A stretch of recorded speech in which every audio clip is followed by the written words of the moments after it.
এটি জোরে বলুন। 9টা 9:30 নাগাদ। মানে কিভাবে ঘটলো বুঝতে পেরেছেন কিছু?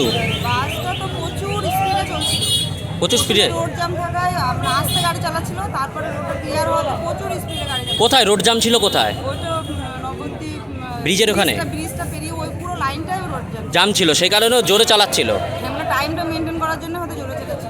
দিয়ে নিয়ন্ত্রণ হারিয়ে এখানে পাল্টি খেয়ে গেছে। হ্যাঁ, মানে কিভাবে যে পাল্টে গেছে বুঝতেই তো পারিনি, আমাদের ভিতরে তো পুরো সেন্সলেস মতোই হয়েছিল। আর মোটামুটি কতজন যাত্রী ছিল? বাসটা পুরোই ভর্তি ছিল, পুরো ভর্তি ছিল। সিটে সবাই বসেছিল। আপনি কোথা থেকে কোথায় যাচ্ছিলেন? আমি বোলপুর থেকে যাচ্ছিলাম কৃষ্ণনগর, কৃষ্ণনগর থেকে আরও কিছু। আপনার নাম? কটা নাগাদ ঘটেছে এই দুর্ঘটনা? ঘটনাটা ঘটেছে 9:20। আচ্ছা, কিভাবে ঘটলো আপনি বুঝতে পেরেছিলেন? বাসটা প্রথমত দেখা যাচ্ছিল যে নবদ্বীপ থেকে বাসটা রোডটা জাম ছিল। আচ্ছা। দেখার পর বাসটা কিছুটা সময় নষ্ট হয়। হুম।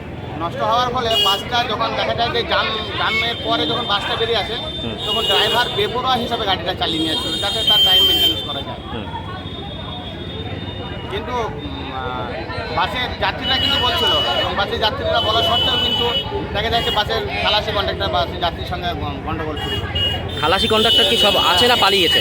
ওরা পালাতো, চলে গেল। আপনার নাম? আপনার রানা আহমেদ। আপনি কোথা থেকে কোথায় যাচ্ছিলেন? আমি আসছিলাম আমার গন্তব্যস্থল হচ্ছে বোলপুর, কিন্তু আমি নবদ্বীপে বাসে যাবো।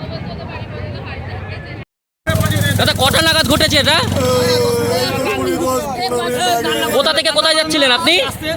কোথা থেকে কোথায় যাচ্ছিলেন?